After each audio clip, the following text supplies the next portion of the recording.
नाम नहीं जल्दी नहीं, आराम आराम से। मेरा नाम राजू है। मेरे माँ बाप मरने के बाद में यहाँ से मैं दिल्ली चला गया। 30 साल के बाद में आया दिल्ली से। हमारे भाई भाभी थे, भाई हमारे ख़त्म हो गए। मौके से हमारी भाभी हैं, हमारे भतीजे हैं।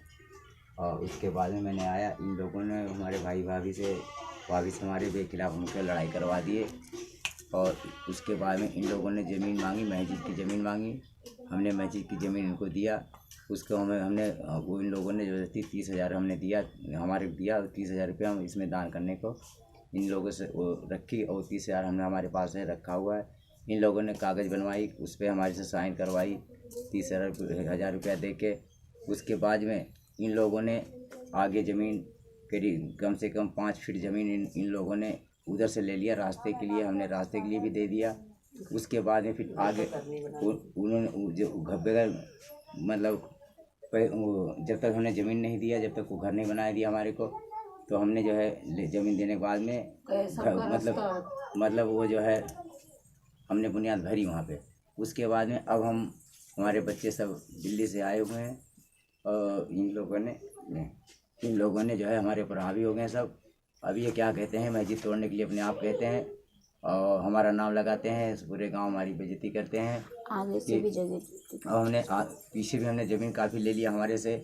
आगे भी अब इस टाइम पे ज़मीन मांगे। हमने पंचायत किया, पंच ने हमारी मदद की, हमने रास्ता दिया इन लोगों को।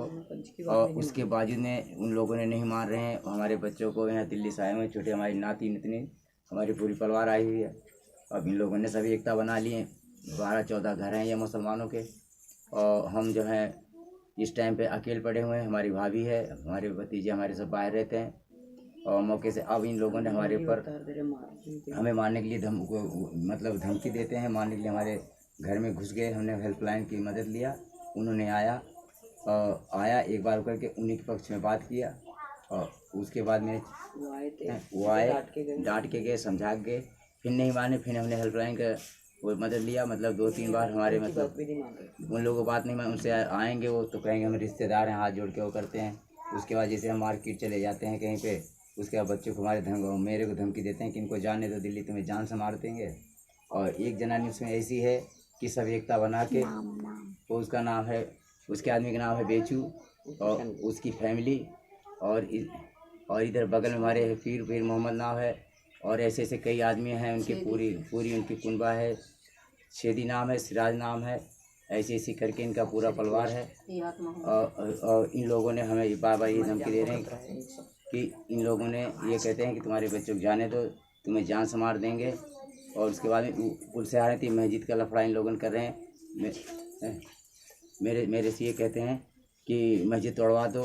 मैंने उनसे कहा मैं मस्जिद नहीं तोड़ूँगा, मैंने जब दान में दे दिया हूँ उसको मैं नहीं लगाऊँ। ये लोग अब ये क्या करते हैं, मुसलमान को बुला के ये कह रहे हैं कि ये जो हमें तो मस्जिद तोड़े। मैंने ऐसी कोई निर्णय नहीं लिया मस्जिद के, मैं तो दे दिया, उसमें मैं और पैसे लगाने की मेरी कोशिश करता हूँ। तो ये लोग मेरी बेइज्जती कर रहे हैं सब।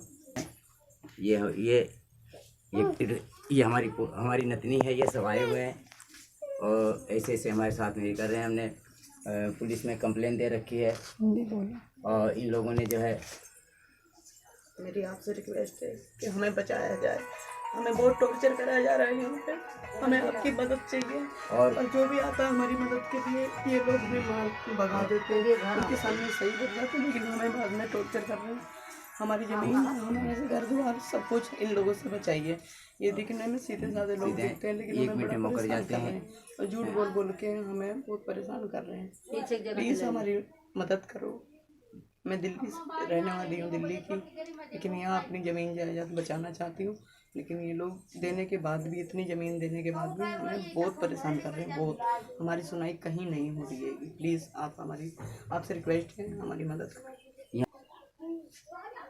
और अभी इन लोगों ने, यहाँ का सरकार भाजपा हमारी है।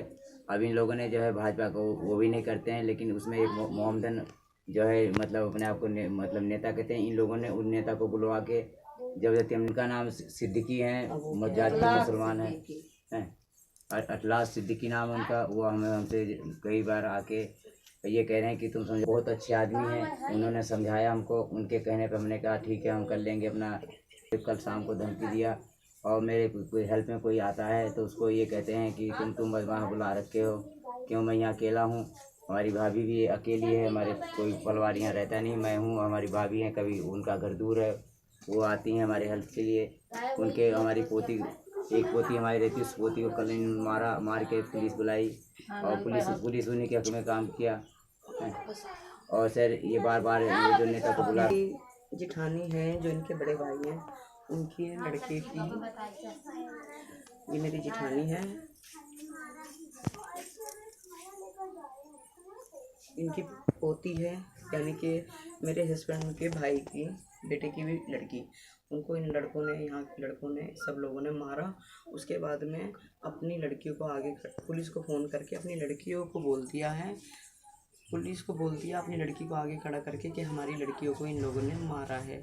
और हमें हर तरह से ये झूठा बनाना इस तरीके झूठा बनाते हैं, हमारी बात को कोई नहीं वो करता है। बाकी हमारा गांव और सब यहाँ का जो प्रधान, हर कोई आदमी व्यक्ति अच्छा है, लेकिन इन लोगों ने 14-15 घर मिलके मतलब इस तरीके से एकता बना रखी है। पहले तो हमें बड़ी इज्जत सम्मान दी, आता है उसके सामने ये कहते हैं ठीक है हम ऐसा नहीं करेंगे, उसके बाद उनके जाते ही फिर हमें टॉर्चर करना शुरू हो जाते हैं। हम क्या करें, हमें यहाँ के बारे में कुछ नहीं पता है, कहाँ जाना है, क्या करना है। इसलिए हमें आपसे रिक्वेस्ट है कि आप हमारी प्लीज़ मदद करो। अब पुल से आ रहे थे मस्जिद का लफड़ा करके इन लोगों ने, और उसकी विरोधी में करके और हमारे ऊपर जूता वो कर रहे हैं सब क्या करके बैठा और पीछे मेरे हस्बैंड ने जब ये घर बनाया तो पूरी मतलब पीछे से रास्ता उन्होंने मांगा कि सबके लिए रास्ता चाहिए, हमने फिर भी रास्ता दे दिया। लेकिन अकेली लेडीज़ अकेले अपने लिए वो रास्ते पे कब्जा कर रही है, और 4 जने और उनके पटीदार हैं, वो सब कह रहे हैं हमें आगे से रास्ता दो निकलने के लिए। अगर हम सारा ज़मीन इन्हीं लोगों को दे देंगे तो फिर हम अपने बच्चों के लिए क्या रखेंगे।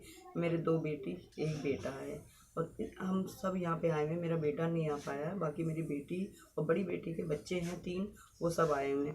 लेकिन उसके बाद भी हम लोगों को रोज़ डेली गालियाँ, धमकियाँ, पत्थर हमारी छतों पर फेंक के हमें टॉर्चर कर रहे हैं, परेशान कर रहे हैं। पूरी रात हो गई है, हम लोग ना खाए हैं ना पिए। हम 3-4 दिन से इतना परेशान हैं कि बहुत ज़्यादा। हम नहीं जानते कि हम किसके पास अपनी शिकायत लेके जाएं, इसलिए हमने मजबूरी हो के आपकी हेल्प ली है। आप प्लीज़ हमारी हेल्प करो। और हमने जो है यहाँ के जो विधायक हैं सबसे हमने वो हेल्प ली। सब ये कह रहे हैं कि जो ज़मीन दे दिए उस पर वो कैर ना करो तुम। तो हमारी इतनी ज़मीनें हम मतलब ऐसे हमारे पास थोड़ी ज़मीन, ऐसे इन लोगों के कहने से हम अपनी ज़मीनें दे देंगे, हमारे पास बचेगा क्या हैं। इस तरीके हमारे को मतलब लोग दबाव डाल रहे हैं, और ये सब एकता बना के, और मतलब वो कहें हमारी कुछ बुद्धि काम नहीं करी, हमारे बच्चे हो, इसलिए ये अपना कदम उठाए। इसीलिए बच्चों ने हमारे सलाह दिया, हमारे बच्चे पढ़े लिखे हैं, और इस कारण से हमने प्लीज़ हमारी मदद करो।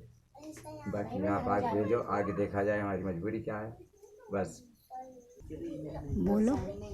ये हमारी मस्जिद है, सामने है, इन्हें अपने घर के सामने मस्जिद है।